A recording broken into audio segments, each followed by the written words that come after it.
The moment Josephine Anders saw the mountain man stride into the trading post, blood seeping through his buckskin shirt and a dead cougar slung over his shoulders, she knew her carefully constructed world of emotional emptiness was about to shatter.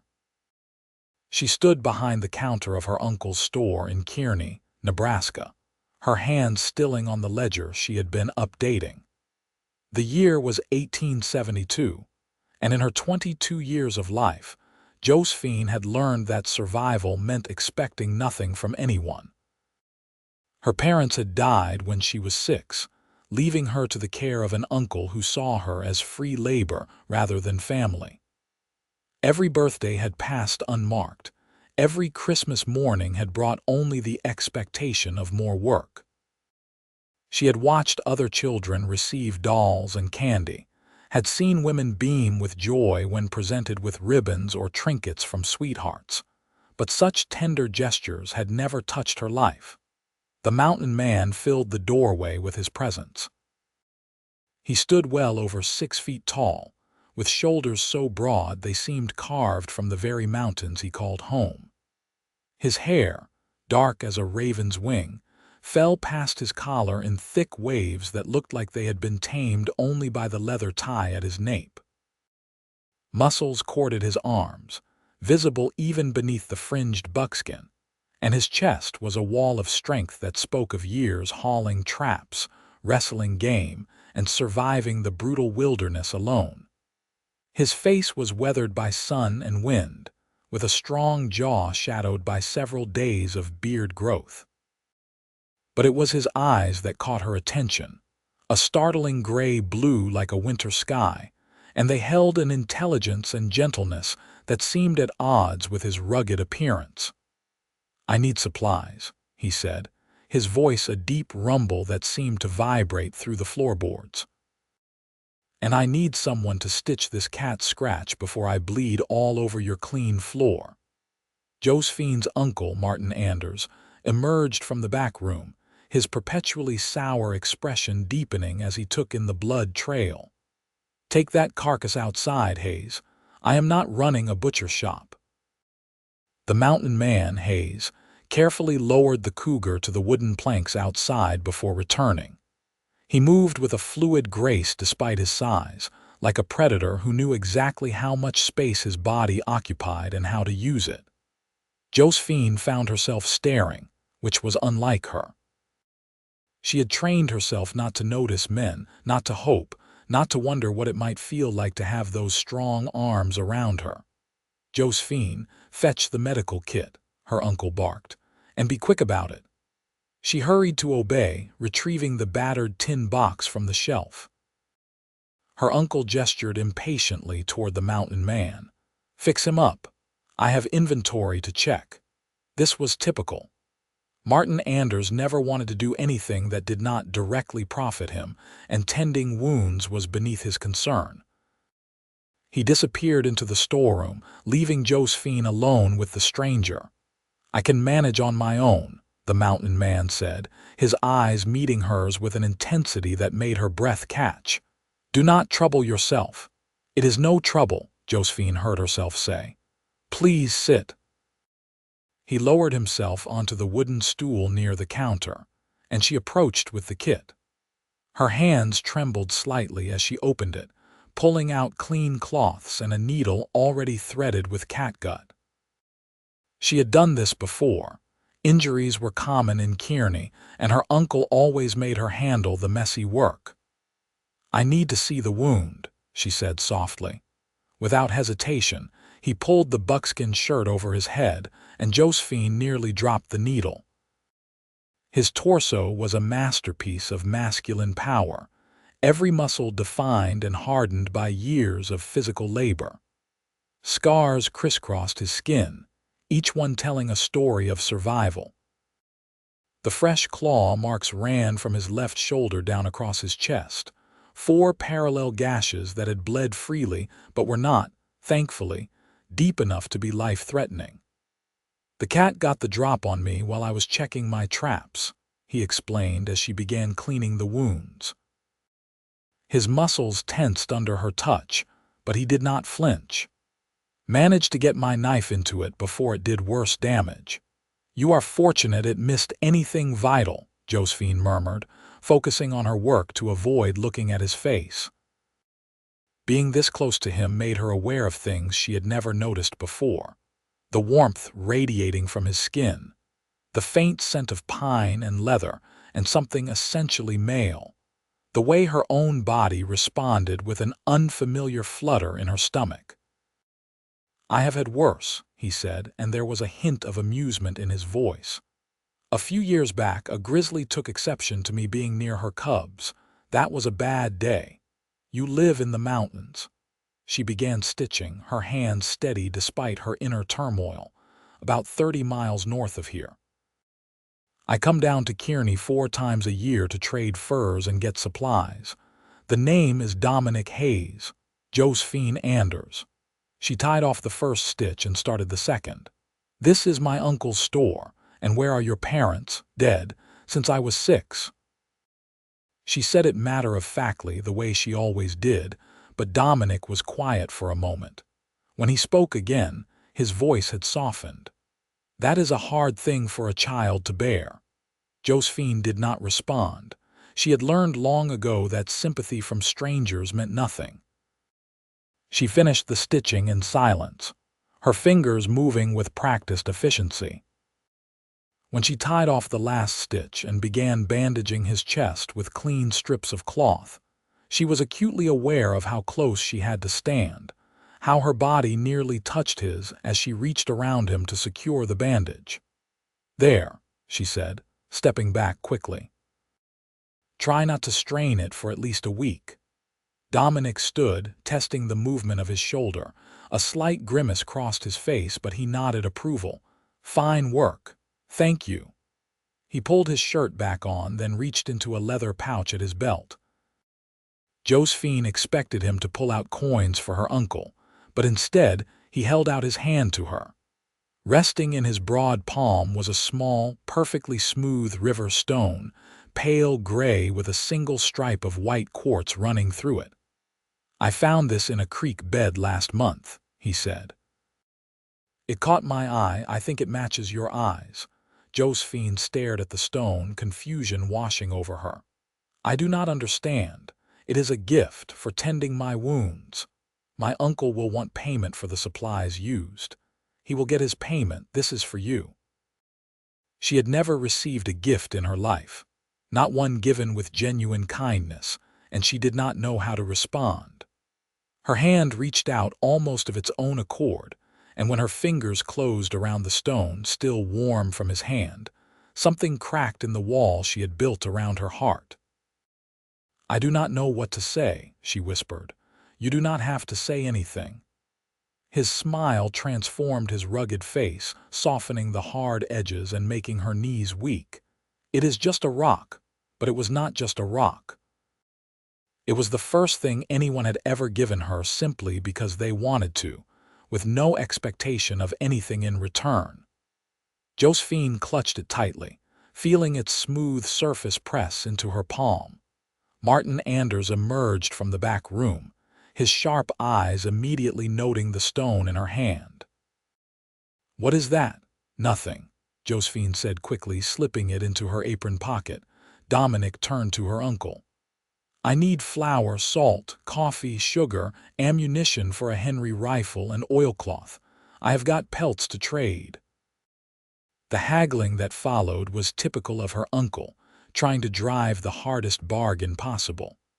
But Dominic Hayes proved himself no fool, countering every lowball offer with quiet certainty about the value of his furs.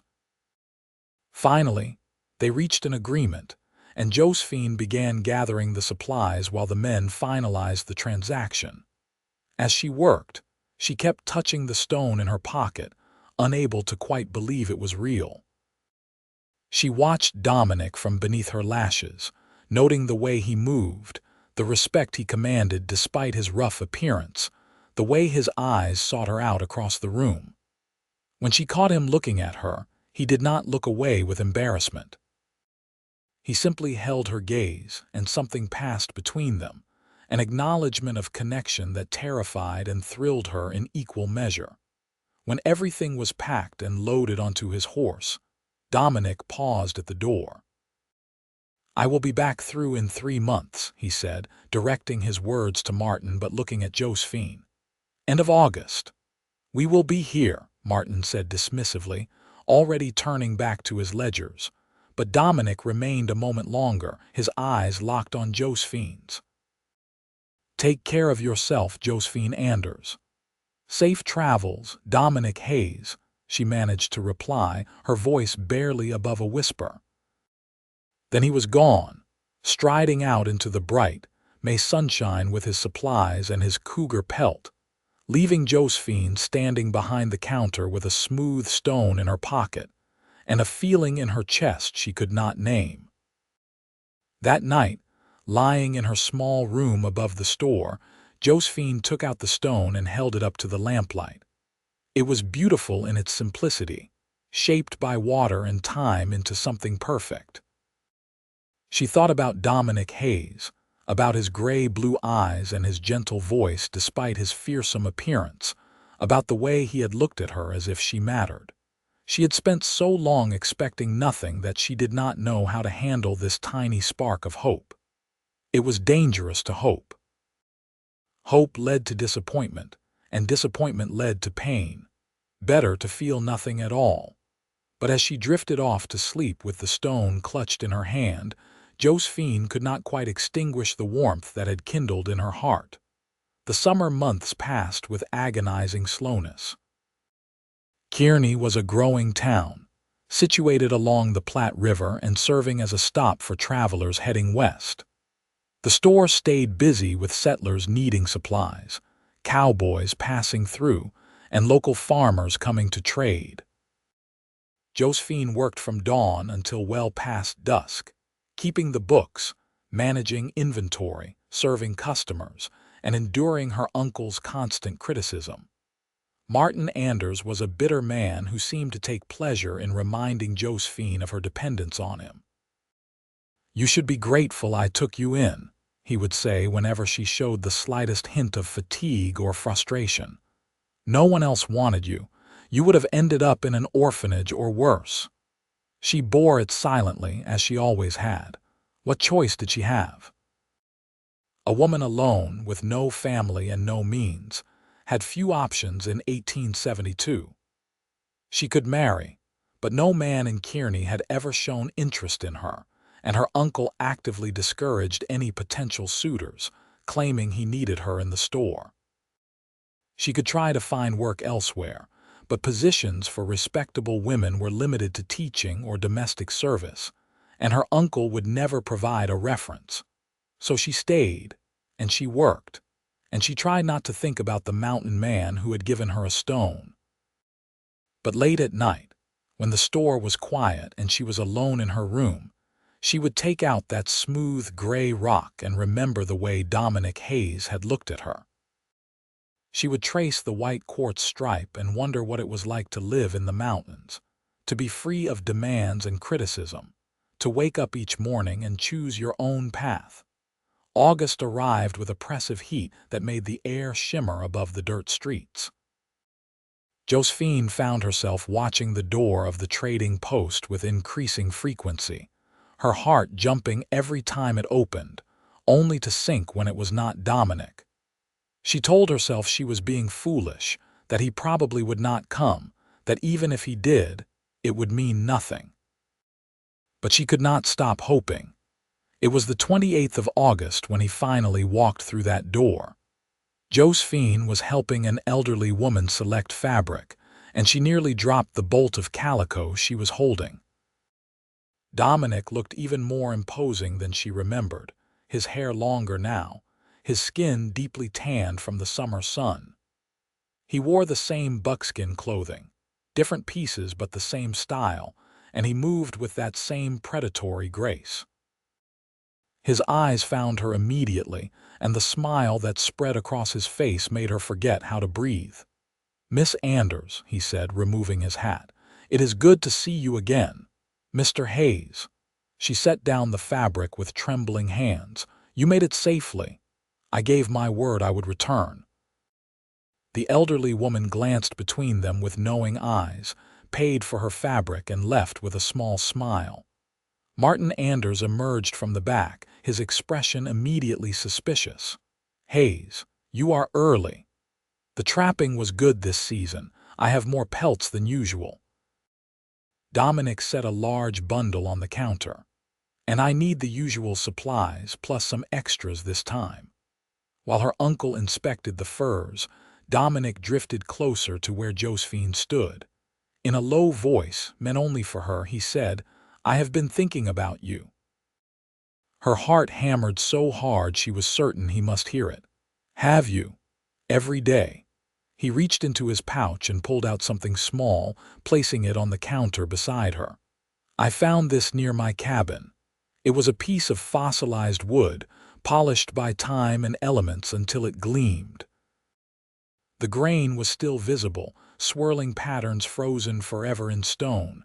It fit perfectly in her palm when she picked it up, and it was breathtakingly beautiful.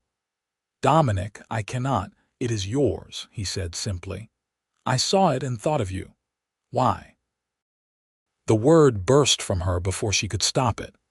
"Why would you think of me?" His eyes held hers, and in them she saw a loneliness that matched her own, a yearning for connection that he had carried into the mountains and back. "Because in all my years of solitude, I have never met anyone whose eyes held such sadness mixed with such strength. Because you treated my wounds with gentle hands and asked for nothing in return. Because that stone I gave you was the first gift you had ever received, and that broke something in me." Tears stung Josephine's eyes, but she blinked them back. "You do not know me. Then let me know you. I will be in town for 3 days. Let me call on you properly. My uncle, I will speak to your uncle." Dominic straightened to his full height, squaring his shoulders in a way that made him look even more formidable. "If he agrees, would you want me to call on you?" Josephine clutched the fossilized wood, feeling its weight anchor her to this moment. Every instinct screamed at her to protect herself, to refuse, to not allow herself to hope for something that could never be. But when she looked into Dominic's eyes, she saw something real and true, and for once in her life, she decided to be brave. "Yes," she whispered, "I would want that." The conversation that followed between Dominic and Martin was tense.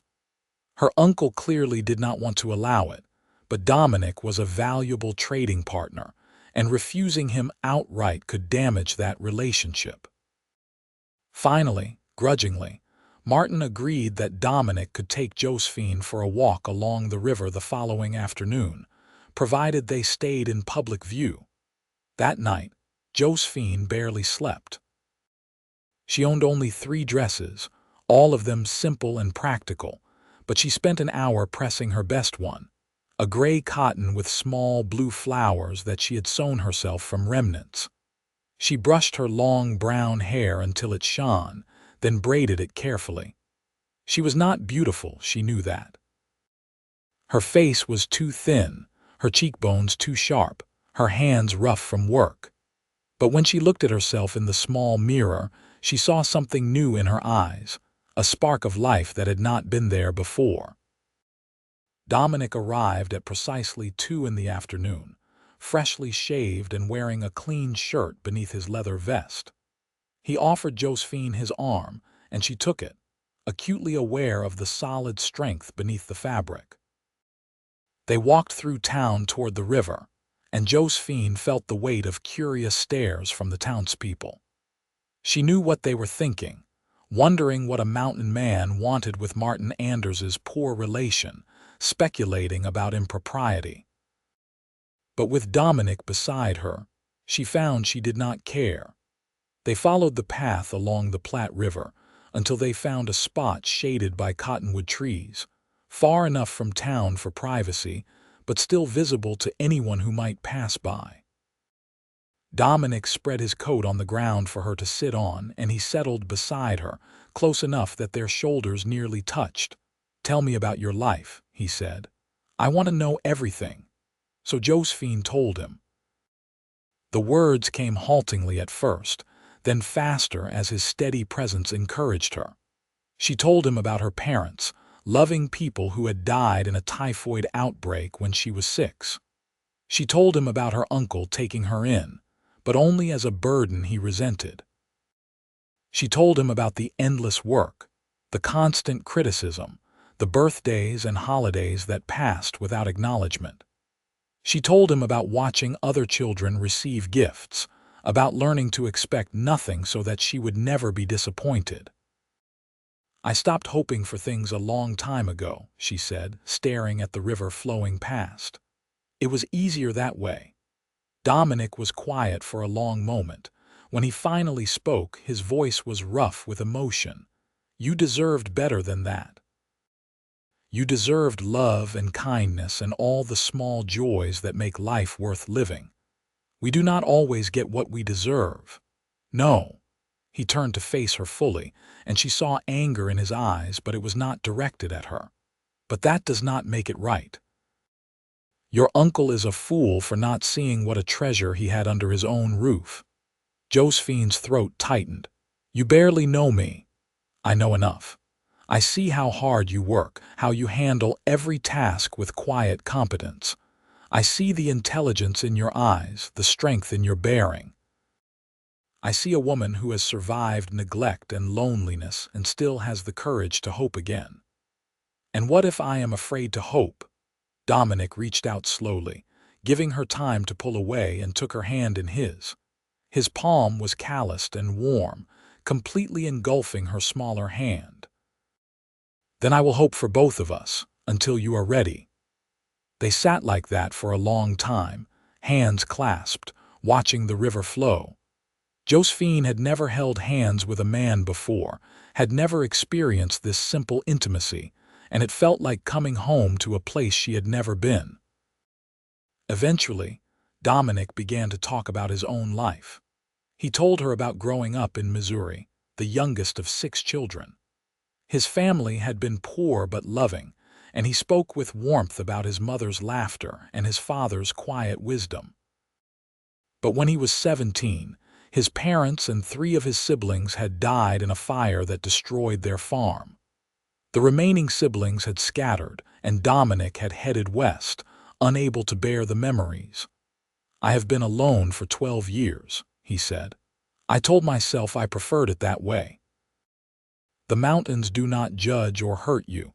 They just exist, constant and reliable. I thought solitude was strength." "What changed your mind?" He looked at her, and the intensity in his eyes made her heart race. "You did. When I walked into that trading post and saw you standing there, so beautiful and so sad, something shifted in me. I realized that solitude is not strength. It is just another kind of cage." "I am not beautiful," Josephine protested weakly. "You are to me, the most beautiful woman I have ever seen." Before she could respond, he released her hand and reached into his pocket. He pulled out a small leather pouch and opened it, tipping something into his palm. It was a delicate bird's nest, perfectly woven from grass and small twigs, no bigger than a walnut. "A hummingbird built this outside my cabin window," he said, offering it to her. "When the babies fledged and left, I saved it. It reminded me that even the smallest, most delicate things can create something beautiful and strong." Josephine took the tiny nest with trembling fingers. It was so light it seemed to weigh nothing at all, but it was perfect in every detail. Her vision blurred with tears she could no longer hold back. "Why are you giving me these things?" she whispered. "Because you have never received gifts given with love, and that is a crime I intend to remedy." He touched her face gently, his thumb brushing away a tear that had escaped. "I know it is too soon to speak of what I am feeling. We have known each other for only a few months, but I need you to know that when I leave tomorrow, I will be counting the days until I can see you again. And I will be bringing you gifts, small treasures from the mountains, because you deserve to know what it feels like to be thought of with tenderness." "Dominic." His name was a plea and a prayer on her lips. I do not know how to do this. I have never, no one has ever. Neither have I. Not like this. He cupped her face in both hands, his touch gentle despite his strength. But I want to try, if you will let me. Yes, she breathed. Yes, I want that too. He leaned forward slowly, giving her every opportunity to pull away, and pressed his lips to her forehead in a kiss so tender it made her ache. Then he drew her against his chest, wrapping those powerful arms around her, and Josephine let herself cry, really cry, for the first time in years. She cried for the lonely child she had been, for the loveless years she had endured, for the fear and hope warring in her heart. And through it all, Dominic held her, his hand stroking her hair, his deep voice murmuring reassurances. When her tears finally subsided, she pulled back, embarrassed. I am sorry, I did not mean to, do not apologize. Not for that, not ever. He smiled at her, and it transformed his entire face, making him look younger, less weathered. You have a right to your tears. They stayed by the river until the sun began to sink toward the horizon, talking about everything and nothing. Dominic told her about the mountains, painting pictures with words of snow-capped peaks and alpine meadows, of elk and eagles and the profound silence of wilderness. Josephine told him about books she had read, dreams she had harbored as a child before learning not to dream. She discovered he could read, had in fact carried a small library with him to his cabin, and they discussed favorite stories like old friends. When he finally walked her back to the store, dusk was falling. At the door, he took both her hands in his. I will see you tomorrow before I leave, he said, but I need to tell you now so there is no uncertainty between us. I am falling in love with you, Josephine Anders. I do not say that lightly. I have lived alone for 12 years, and I never thought I would say those words to anyone, but I am saying them to you now, so you know where my heart is heading. Josephine felt as if the earth had shifted beneath her feet. Dominic, you do not have to say anything back, I just needed you to know. He raised her hands to his lips, kissing each one in turn. Dream of me tonight. I will, she promised, and meant it. The next day, Dominic came to the store early, his supplies already packed and his horse ready for the journey home. Martin was watching them with obvious disapproval, but Dominic ignored him, focusing entirely on Josephine. 3 months, he said. End of November, I will be back. That is a long time. I know, but I will be thinking of you every moment. He glanced at her uncle, then leaned closer to Josephine, his voice dropping. I am going to build something for you, a surprise for when I return. It will take me the full 3 months, but it will be worth it. What is it? You will see. His eyes danced with secretive amusement. But I promise you will like it. He left her with one more gift before departing, a feather from a golden eagle, perfect and pristine. For courage, he said, because you are the bravest person I know. Then he was gone, riding north toward the mountains, and Josephine stood in the doorway of the trading post watching until he disappeared from sight. In her pocket, she carried the stone, the fossilized wood, the tiny nest, and now the eagle feather. 4 gifts, 4 pieces of Dominic's heart offered freely. That night, she arranged them carefully on the small table beside her bed, where she could see them first thing each morning and last thing each night. They were proof that someone thought of her with tenderness, that she mattered to someone, that she was worth remembering.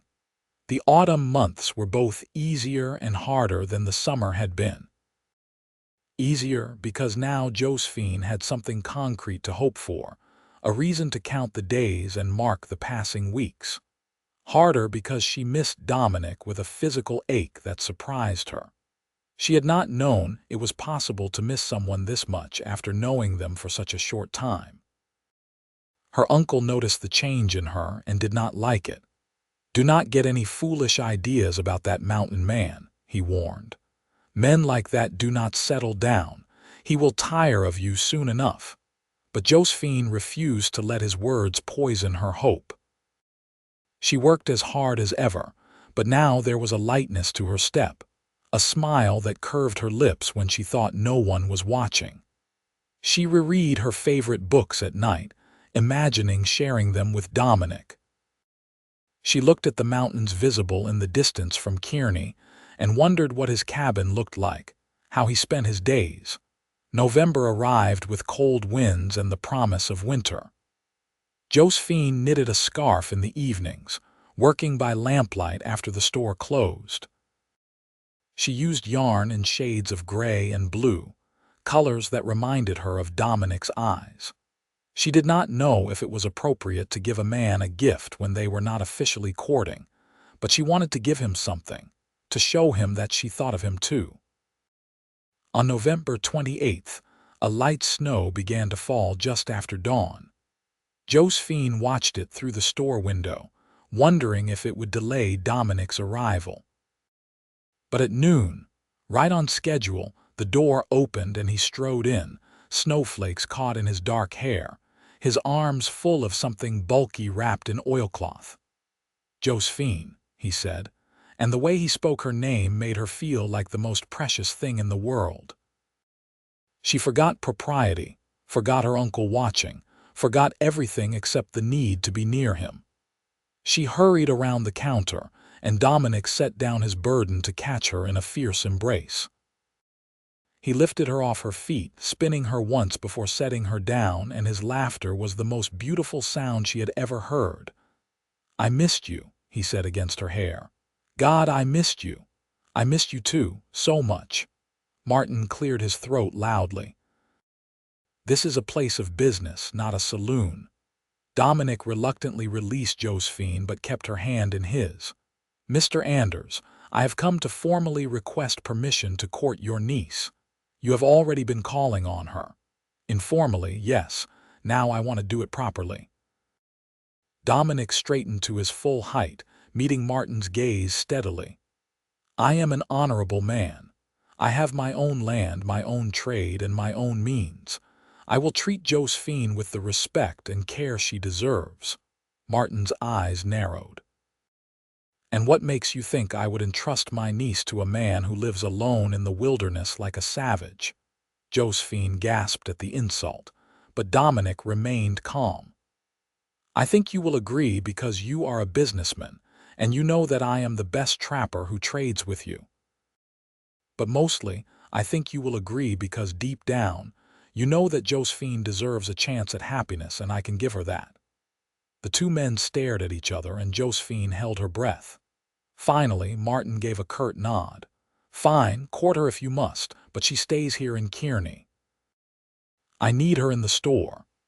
"That is for Josephine to decide," Dominic said quietly. "When the time comes." He stayed in Kearney for 5 days this time, and every afternoon he and Josephine walked together, talked together, grew closer together. On the second day, he unveiled what he had been working on for 3 months. The oilcloth package contained a jewelry box, handcrafted from mountain cedar. Dominic had carved it himself, and the detail was breathtaking. The top featured an intricate scene of mountains and forests, with a small cabin nestled in a valley. Tiny animals, deer and rabbits and birds were carved into the sides. Inside, the box was lined with soft leather, and it was divided into small compartments. "For your treasures," Dominic said as Josephine ran her fingers over the smooth wood, tears streaming down her face. "I wanted you to have something beautiful to keep them in." "I have never seen anything so lovely," she whispered. "Dominic, this must have taken you so long." "Every hour was worth it to see your face right now." He kissed her tears away, gentle brushes of his lips against her cheeks. "You should have beautiful things, Josephine. You should have everything your heart desires." She placed her gifts, the stone and the wood and the nest and the feather, into the compartments of the box. They fit perfectly, each one cradled in its own space. Then she added the scarf she had made, presenting it to him with shy uncertainty. "I made this for you," she said. "It is not as fine as what you gave me." But Dominic cut her off by wrapping the scarf around his neck and pulling her into a kiss that stole her breath and her hesitation, and every doubt she had ever harbored. His lips were warm and firm against hers, moving with a tenderness that contrasted with his powerful frame. He cradled her face in his hands, his thumbs stroking her cheeks, and kissed her as if she were made of spun glass and starlight. When he finally pulled back, they were both breathing hard. "That is the finest gift I have ever received," he said hoarsely. "I will wear it always and think of your hands creating it." By the fifth day, Josephine knew with absolute certainty that she loved him. She loved his strength and his gentleness, his rough exterior and his tender heart. She loved the way he listened to her as if her words were important, the way he looked at her as if she were beautiful, the way he brought her small treasures and told her stories of the mountains. She loved him completely, deeply, irrevocably. On his last evening in town, they sat on the bench outside the store, wrapped in their coats against the November chill. Snow fell softly around them, muffling the sounds of the town. "I am in love with you," Josephine said, the words tumbling out before she could second-guess them. "I did not think I was capable of feeling this way, but I do. I love you, Dominic Hayes." His smile could have lit the darkness. "Say it again. I love you. Again. I love you, I love you, I love you." He pulled her onto his lap, right there on the bench, and kissed her with a passion that made her forget the cold, forget everything except the feeling of his arms around her and his mouth on hers.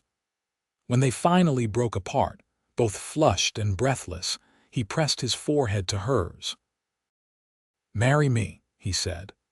"I know it is fast, I know we have only known each other a few months, but I am 31 years old and I have never felt this way about anyone. I do not want to waste time. I want to spend every day showing you how much I love you. So marry me, Josephine. Come to the mountains with me. Let me give you the life you deserve." "Yes," she said without hesitation. "Yes, yes, yes."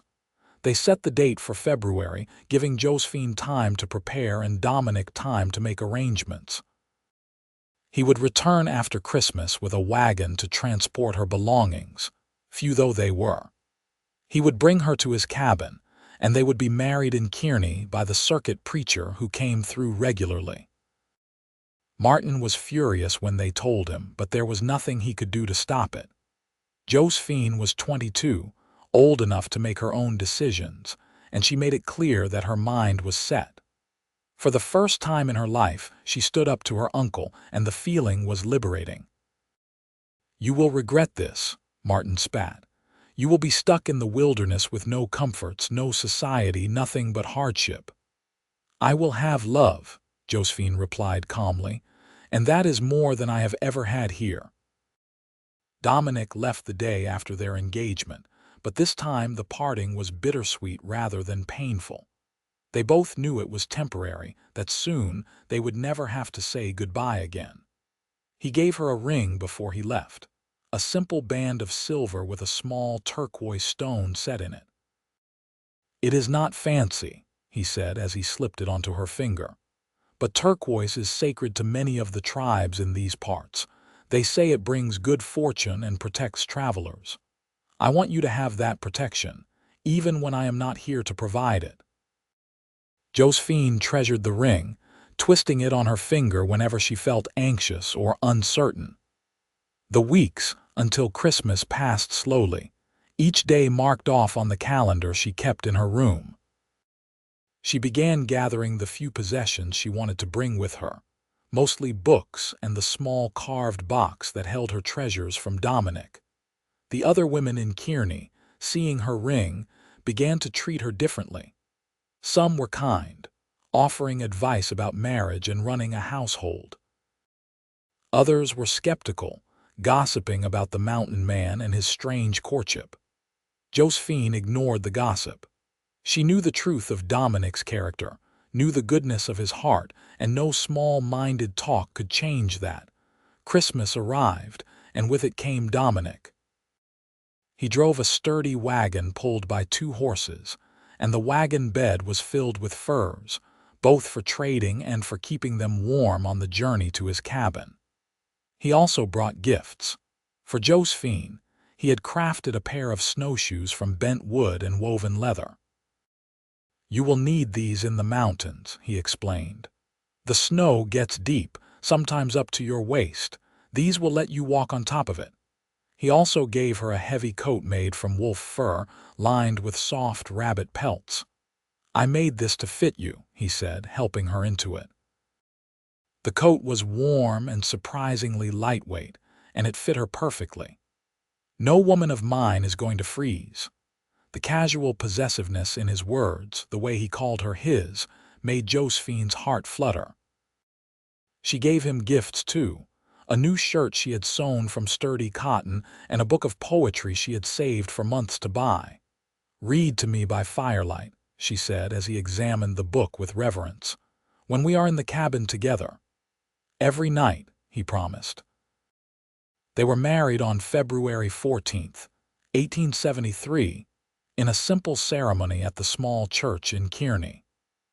Josephine wore her best dress, the gray cotton with blue flowers, and Dominic wore new buckskin that he had made especially for the occasion, decorated with intricate beadwork across the shoulders.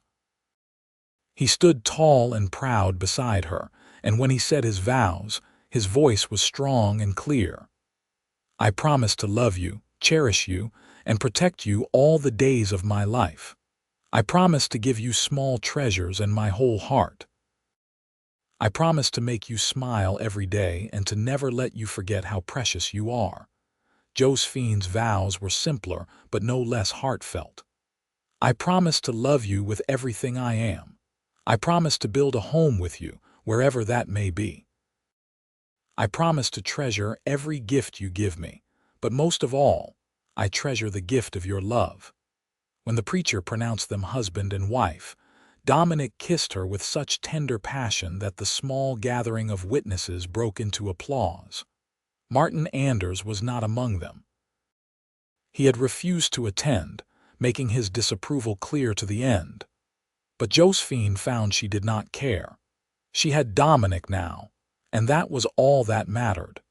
They left Kearney the next morning, the wagon loaded with Josephine's meager belongings and the supplies Dominic had purchased. As they rolled out of town, Josephine did not look back. She kept her eyes on the mountains ahead, on the future she and Dominic would build together. The journey took 3 days, traveling through increasingly rough terrain as they climbed into the foothills. Dominic drove the wagon with easy competence, pointing out landmarks and telling her stories about the land they crossed. At night, they made camp, and Dominic taught Josephine how to build a proper fire, how to cook over open flames, how to read the stars for navigation. And at night, in the privacy of their tent, Dominic made love to his wife with a combination of strength and gentleness that left her breathless and amazed. He treated her body like something precious, worshiping every inch of her skin with his hands and mouth, bringing her pleasure she had never imagined possible. Afterward, he held her close, her back against his chest, his arms wrapped around her protectively. "Are you happy?" he asked on their second night together. "Happier than I ever thought possible," Josephine replied honestly. "I feel like I am living in a dream. This is real. I am real." He tightened his arms around her. "And I will spend every day proving it to you." On the 3rd day, they reached Dominic's cabin. It was larger than Josephine had expected, a solid structure built from thick logs, nestled in a valley surrounded by towering pines. Smoke curled from the stone chimney, and the windows, though small, were covered with real glass. Behind the cabin, a stream tumbled down from the mountains, its water clear and cold. "I know it is not fancy," Dominic said, suddenly uncertain, "but it is sturdy and warm," and Josephine silenced him with a kiss. "It is perfect. It is home." He carried her over the threshold, making her laugh with the traditional gesture. Inside, the cabin was cozy and well-maintained. The main room featured a large fireplace, a table with 2 chairs, shelves lined with books and supplies, and furs covering the wooden floor. A door led to a smaller room, the bedroom, where a large bed took up most of the space. "I built that bed wider than I needed," Dominic admitted. "Even before I met you, I think some part of me was hoping I would not always be alone." Over the following weeks, Josephine settled into her new life. Dominic taught her everything he knew about surviving in the mountains. He showed her how to identify animal tracks in the snow, how to ice fish in the frozen stream, how to tan hides and preserve meat. He taught her to shoot his rifle, insisting that she needed to be able to protect herself when he was out checking his trap lines. But between all the practical lessons, there were moments of pure romance. Dominic continued to bring her small treasures, things he found during his daily work. A perfectly shaped pine cone, a cluster of fool's gold that glittered in the sunlight, a smooth stick that had been carved by the elements into the shape of a heart. "You do not have to keep bringing me things," Josephine protested one evening as he presented her with an unusual blue stone. "You have already given me so much. I want to," he said simply. "I want you to have a lifetime of gifts to make up for all the years you had none." She added each treasure to her carved box, which held a place of honor on the shelf above their bed. Sometimes she would take them out and hold them, marveling at how each small thing represented Dominic's love and thoughtfulness. Spring came to the mountains in a rush of melting snow and emerging flowers. Josephine discovered alpine meadows filled with wildflowers, and she gathered them by the armful, bringing color into their cabin. She learned to bake bread in the Dutch oven, to sew with sinew, to make soap from animal fat and lye. But more importantly, she learned what it meant to be loved. Dominic's love was constant and demonstrative. He touched her often, casual caresses as he passed by, his hand on her shoulder or waist or cheek. He told her he loved her multiple times every day, never letting her doubt his feelings. He made her laugh with stories and teasing. He held her when she woke from nightmares about her childhood, whispering reassurances until she fell back asleep. In May, Josephine realized she was pregnant. She told Dominic over dinner, watching his face carefully for his reaction. For a moment, he simply stared at her. Then he was on his feet, pulling her up and into his arms, spinning her around as he had that first day in the trading post. "A baby," he said, his voice thick with emotion. "We are going to have a baby." "Are you happy?" she asked, suddenly uncertain. "Happy." He set her down and cupped her face in his hands, his eyes bright with unshed tears. "Josephine, I am overwhelmed, terrified, excited beyond words. You have given me everything, a home and a wife and now a child. I do not know what I did to deserve this, but I will spend every day earning it." He became even more protective after that, insisting she rest more and work less. He hunted extra game to ensure she had enough to eat, and he began working on a cradle, carving it from cedar just as he had carved her jewelry box. Summer passed in a haze of happiness. Josephine's belly swelled with their child, and she spent her days reading, tending the small garden Dominic had helped her plant, and watching her husband work. He had never looked more attractive to her than when he was chopping wood, his muscles flexing with each swing of the axe, his hair tied back, sweat gleaming on his skin. In September, Dominic made his quarterly trip to Kearney to trade furs. Josephine went with him, eager to show off her pregnancy and her happiness. The townspeople were shocked by the change in her. She glowed with health and contentment, her face fuller, her eyes bright with joy. They stayed in Kearney for only 2 days, just long enough for Dominic to conduct his business. Martin Anders tried to speak to Josephine privately, but she refused. She had nothing to say to the uncle who had made her childhood miserable. Instead, she spent time with some of the women who had been kind to her, showing them the gifts Dominic had given her, the treasures that filled her carved box. "He brings you rocks and feathers," one woman asked skeptically. "He brings me love," Josephine replied. "He sees something that makes him think of me, and he brings it home to share. Every gift is a reminder that I am cherished. That is worth more than all the store-bought jewelry in the world." The journey back to the cabin was slower, accommodating Josephine's condition. But they made it safely, and Josephine was glad to be home. She had never thought she would feel that way about anywhere, but the cabin in the mountains was truly where her heart belonged.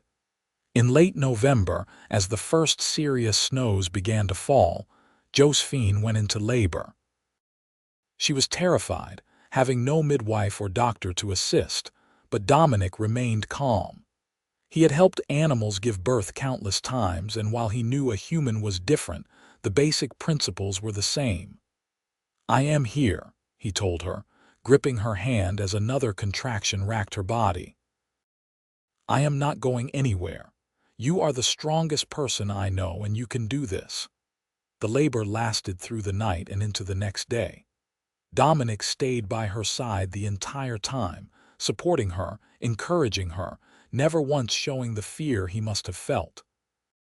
When their son finally emerged, red-faced and screaming with healthy lungs, Dominic caught him in gentle hands and laid him on Josephine's chest. "A boy," he said, his voice breaking. "We have a son." Josephine looked down at the tiny, perfect human they had created and felt a love so fierce it took her breath away. "He is beautiful, like his mother." Dominic kissed her forehead, then the baby's. "What should we name him?" They named him Daniel, after Dominic's father. Baby Daniel had his father's dark hair and his mother's gray eyes, and from the moment he was born, he owned both their hearts completely. Dominic was a natural father, handling their son with surprising gentleness for such a large man. He changed diapers without complaint, walked the floor with Daniel when he was fussy, and sang lullabies in his deep, rumbling voice. He also continued to bring Josephine gifts, but now he brought them for Daniel too. A perfect white stone for their son to teeth on. A soft rabbit fur blanket. A tiny carved bear that fit in the baby's palm. "You are going to spoil him," Josephine said one evening, watching Dominic show Daniel a bird's nest, explaining in detail how it was built even though the baby could not understand. "I am going to love him," Dominic corrected. "The way every child should be loved, with attention and affection and small treasures that say, 'You matter to me.'"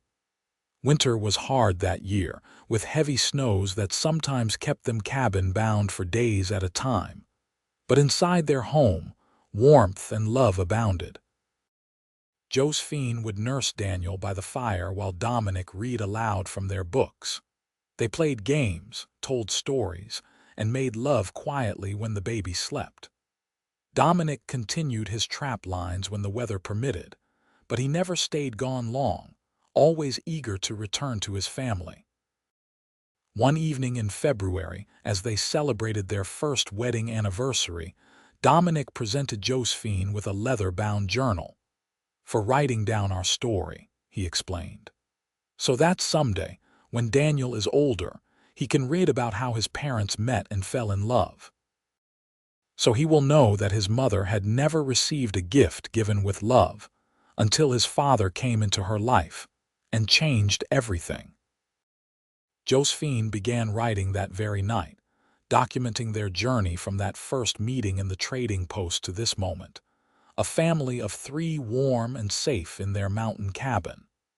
She wrote about every gift Dominic had given her, every treasure that represented his love. She wrote about learning to hope again, to trust again, to believe she was worthy of being loved. Spring returned, and with it came new life. The meadows bloomed, Animals emerged from hibernation, and Daniel grew from a tiny infant into a chubby, happy baby who smiled at everything. Josephine's garden flourished under her care, and she and Dominic worked side by side, building their life together with their hands and their hearts. In April, Dominic surprised her with an addition to the cabin. He had been working on it secretly during the winter, using time when she was focused on the baby. He led her outside one morning and showed her a small room he had built onto the side of the cabin, complete with large windows facing south.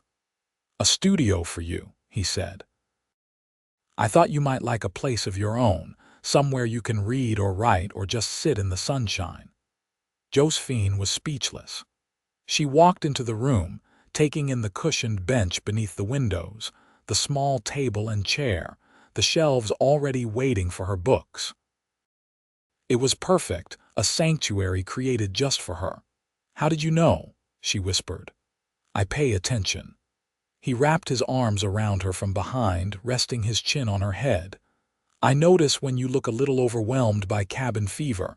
I notice when you need quiet time.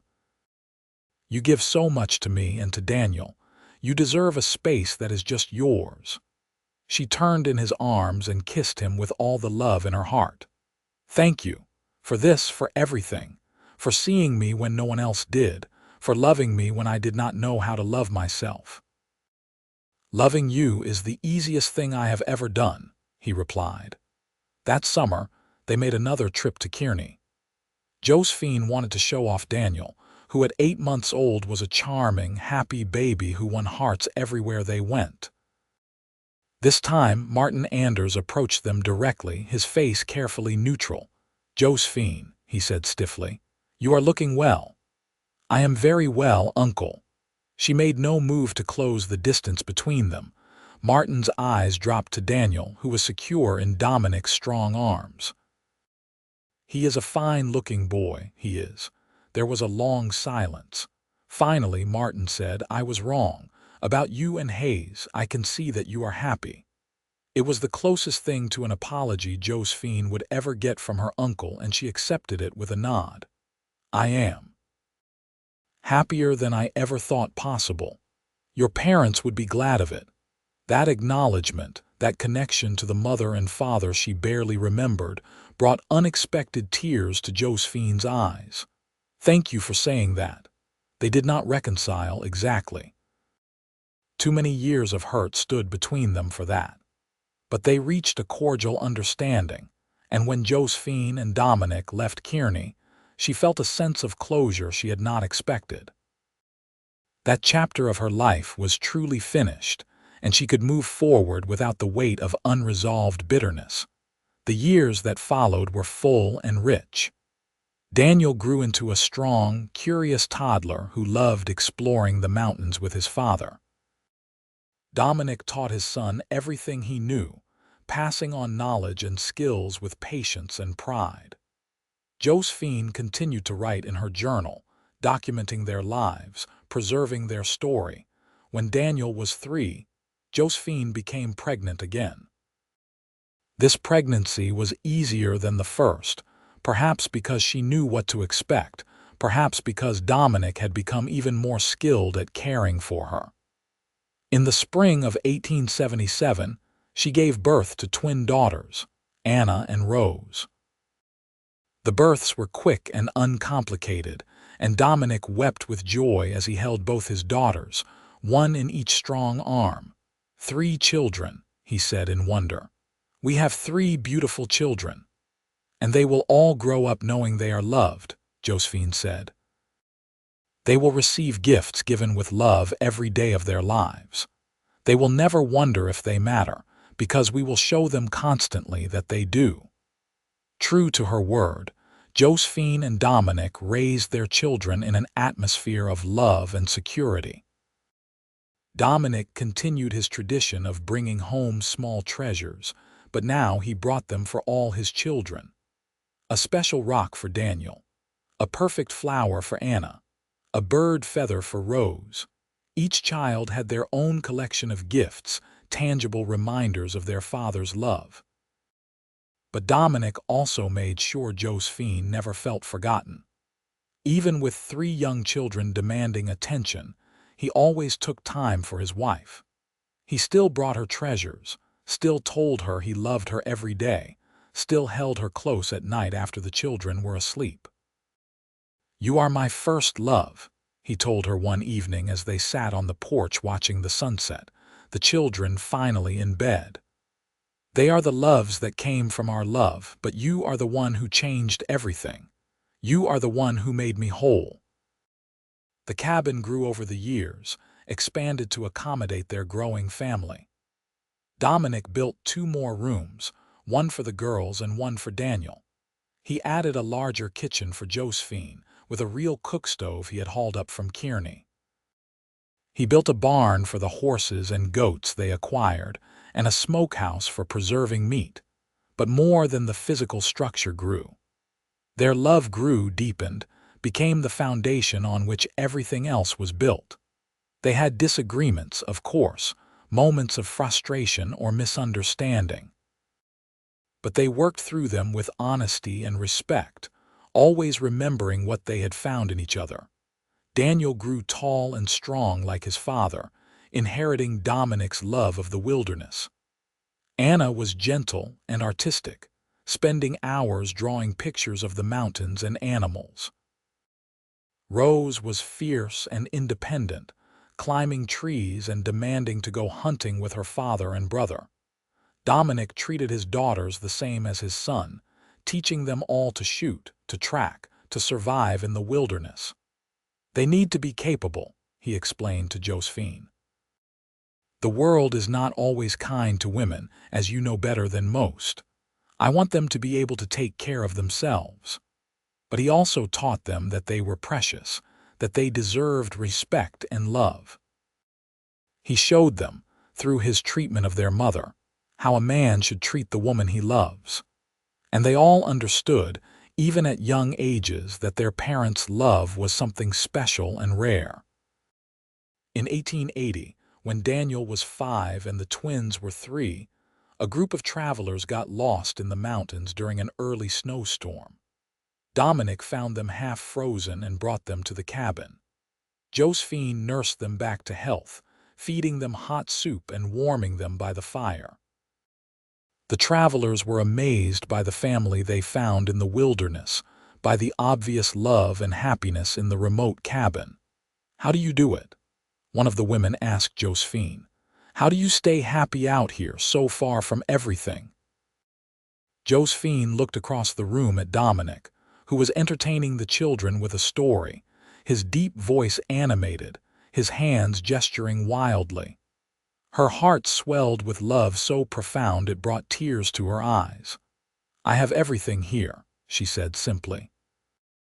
"I have a husband who loves me completely, children who bring joy every day, and a home filled with treasures that represent love freely given. What more could I possibly need?" The woman followed her gaze and smiled in understanding. "You are very lucky." "No," Josephine corrected gently. "I am very loved, and that makes all the difference." As the years continued to pass, Josephine's carved box could no longer hold all the treasures Dominic brought her. He built her a cabinet with dozens of small drawers, each one designed to hold a different type of gift. Stones in one drawer, feathers in another, carved wood pieces in a third. The cabinet became a physical representation of their love story, each drawer a chapter, each treasure a moment of thoughtfulness and care. Their children grew, and eventually, their children had children of their own. Daniel married a kind woman from Kearney and built his own cabin near his parents. Anna married a teacher and moved to town but visited often. Rose married a mountain man much like her father and lived wild and free in the high country. Dominic and Josephine grew old together, their hair graying, their faces weathering, but their love never diminishing. Dominic's body was not as strong as it once had been, but his heart remained constant. He still brought Josephine gifts, though his trips into the wilderness were shorter now. She still treasured each one, adding them to the cabinet that had become a fixture in their home. One summer evening, when Josephine was 58 and Dominic 67, they sat on their porch watching their grandchildren play in the meadow below. The sun was setting behind the mountains, painting the sky in shades of gold and crimson. "I have been thinking," Dominic said, taking Josephine's hand in his. His hands were gnarled now with age and work, but they were still strong, still capable of conveying love through a simple touch. "About what?" "About that first day, when I walked into your uncle's store with a dead cougar on my shoulders. I think my soul recognized yours the moment I saw you. I think some part of me knew that you were what I had been searching for all those years in the mountains." Josephine squeezed his hand. "I felt it too. I was so afraid to hope, but I could not help myself. You made hope seem possible again. You made love seem possible again, for both of us." He lifted her hand to his lips, kissing it gently. "I want you to know that every day with you has been a gift. Every moment has been a treasure. You took a lonely mountain man and gave him a family, a purpose, a reason to smile every morning. I could never bring you enough gifts to equal what you have given me." Tears streamed down Josephine's face, but they were happy tears. "You gave me love when I had none. You showed me that I was worthy of being cherished. You brought me small treasures that represented your whole heart, and in doing so, you healed wounds I did not know could be healed. Everything I have, everything I am, exists because you saw me when I was invisible to everyone else." They sat in silence for a while, watching the light fade and the stars emerge. Their grandchildren's laughter drifted up from the meadow, a sound of pure joy that epitomized everything they had built together. "You remember what I promised you on our wedding day?" Dominic asked. "You promised me many things. I promised to give you small treasures and my whole heart. You have kept that promise every single day of our marriage. I intend to keep keeping it for as long as I draw breath." He stood, pulling her gently to her feet and wrapped his arms around her. Even bent with age, he still made her feel safe, protected, cherished. "Dance with me." There was no music, just the sound of the wind through the pines and the distant babble of the stream. But they danced anyway, swaying together on the porch of the cabin they had built, surrounded by the mountains they loved, enveloped in a love that had only grown stronger with time. Their children and grandchildren watched from below, seeing the two figures silhouetted against the twilight sky, still dancing after nearly 40 years of marriage. It was a sight none of them would ever forget, a testament to what love could be when it was given freely, treasured constantly, and nurtured daily. That night, as they lay in bed, Dominic reached under his pillow and pulled out one more gift. It was a heart-shaped stone, perfectly smooth, the size of his palm. It was pink quartz and it glowed softly in the lamplight.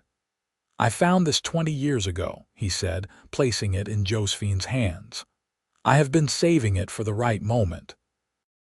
I wanted you to have it now, so you know that my heart, this stone that represents it, is still completely yours. It has always been yours. It will always be yours." Josephine held the stone, feeling its weight, its warmth, its beauty. She looked at her husband, this mountain man who had given her everything, who had transformed her from a lonely, unloved girl into a woman who knew the depths of true devotion. "I love you," she said, the same words she had spoken thousands of times but which never lost their power. "I love you with everything I am, and I love you with everything I have." He drew her close, and they fell asleep as they had for nearly 4 decades, wrapped in each other's arms, two hearts beating as one. The seasons continued their eternal cycle. Winters came and went, springs brought renewal, summers offered abundance, and autumns provided harvest. Dominic and Josephine continued their life together, surrounded by family, blessed with love. rich beyond measure in all the ways that truly mattered. When Daniel's oldest son asked Josephine, years later, what the secret to a happy marriage was, she took him to the cabinet filled with treasures. She opened drawer after drawer, showing him the stones and feathers and pieces of wood, the carved animals and polished shells and dried flowers. "Your grandfather brought me these," she explained. "Every single one. For 50 years he brought me small treasures, things that cost nothing but meant everything. Each one said, 'I thought of you. I saw beauty and wanted to share it with you. You matter to me.'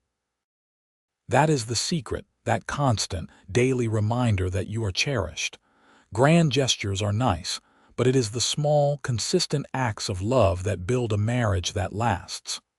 The boy listened, touching the treasures with reverent fingers. "Did you ever give him anything back?"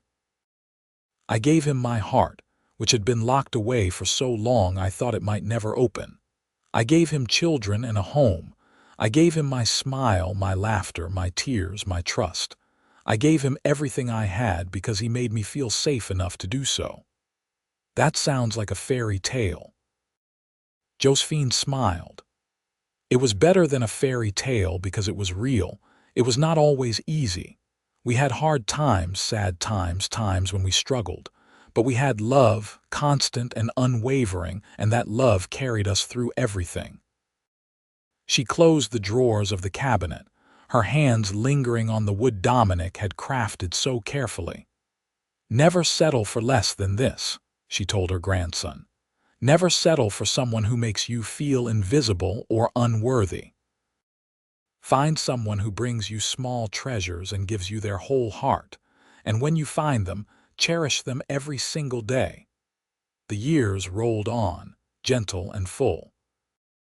Dominic and Josephine celebrated their 50th wedding anniversary surrounded by children, grandchildren, and even a few great-grandchildren. The cabin that had once housed just one lonely mountain man now rang with the sounds of family, of love spanning generations. At the anniversary celebration, Daniel stood and raised his glass. "To my parents," he said, his voice thick with emotion, "who taught us what love looks like, who showed us that the greatest treasures in life are not things but the people we hold dear, who built a legacy not of wealth or fame but of devotion and family. May we all be as blessed as they have been." Everyone drank to that, and Dominic pulled Josephine close, kissing her temple as he had done thousands of times before. 50 years, he murmured. "And I would do it all again, every moment, every day." "So would I," Josephine replied. "So would I." As the sun set on that day of celebration, Josephine stood at the window of her studio, looking out at the mountains that had become her home. She thought about the girl she had been, lonely and unloved, expecting nothing from life. She thought about the woman she had become, surrounded by love, rich in treasures both physical and emotional. Behind her, she heard Dominic enter the room. She did not turn around, just smiled as his arms encircled her waist, as his body pressed against her back, as his lips found the curve of her neck. "Thank you," she said softly. "For what? For seeing me, for choosing me, for giving me small treasures and your whole heart, for making me believe I was worthy of love, for everything. Thank you for letting me love you, for taking a chance on a mountain man who had lived alone too long, for building this life with me." His arms tightened around her. "Every day with you has been a gift, Josephine, every single day." They stood together as darkness fell. Two people who had found each other against all odds, who had built a love that would echo through generations. The treasures Dominic had given Josephine over the years filled the cabinet in the bedroom, but the greatest treasure of all was the one they had created together. A love that had transformed them both, that had healed old wounds and created new joys, that had proven, beyond any doubt, that even the smallest gestures given with genuine love can change a life forever. As the stars emerged one by one in the vast Montana sky, Dominic reached into his pocket and pulled out one final treasure. It was a small carved heart, made from the same cedar as the first box he had given her, polished to a soft sheen. "One more gift," he said, pressing it into her hand. For the woman who had never received a gift given with love, until a mountain man gave her small treasures and his whole heart. May you never doubt, not for one moment, how deeply you are loved. Josephine closed her fingers around the wooden heart, feeling its warmth, its weight, its significance. She turned in Dominic's arms and looked up at him, this man who had become her everything. "I love you," she said. "Now and always." "Now and always," he echoed. And there, in the mountains they had made their home, surrounded by the family they had created, holding tight to each other and to the love that had sustained them through 5 decades. Dominic and Josephine Hayes stood together, proof that love, real and true and constant, is the greatest treasure of all. Their story continued for many more years, each day adding another small treasure to the collection of their shared life. When Dominic finally passed, old and content at the age of 83, he died in Josephine's arms, his last words a whispered declaration of love. And when Josephine followed him 5 years later, she was laid to rest beside him, the carved cedar heart he had given her clutched in her hands. Their descendants continued to visit the cabin, now maintained as a testament to the love that had built it. The cabinet full of treasures remained, each drawer carefully preserved, each small gift a reminder that love is not measured in grand gestures but in daily acts of thoughtfulness and care. And sometimes, on quiet evenings when the wind whispers through the pines, people swear they can see 2 figures on the porch of the old cabin, dancing together in the twilight, a mountain man and the woman he loved, their hearts entwined for all eternity. Their love story became legend in those mountains, passed down through generations, told around campfires and at family gatherings. It became a standard against which all other loves were measured, a reminder that true devotion transcends time and circumstance. The treasures remained, carefully catalogued and preserved, each one labeled with the date Dominic had given it, and when Josephine could remember the story behind it. The smooth river stone that matched her eyes, the fossilized wood that spoke of time and permanence, the tiny hummingbird nest that celebrated delicate strength, the eagle feather that represented courage, the cedar box carved with love, the heart-shaped quartz that symbolized his devotion. Hundreds of gifts, spanning 55 years, each one a small treasure that had meant the world to a woman who had never received a gift given with love, until a mountain man had shown her what it meant to be cherished completely and without reservation, giving her not just small treasures but his whole heart, every single day, for the rest of their lives together.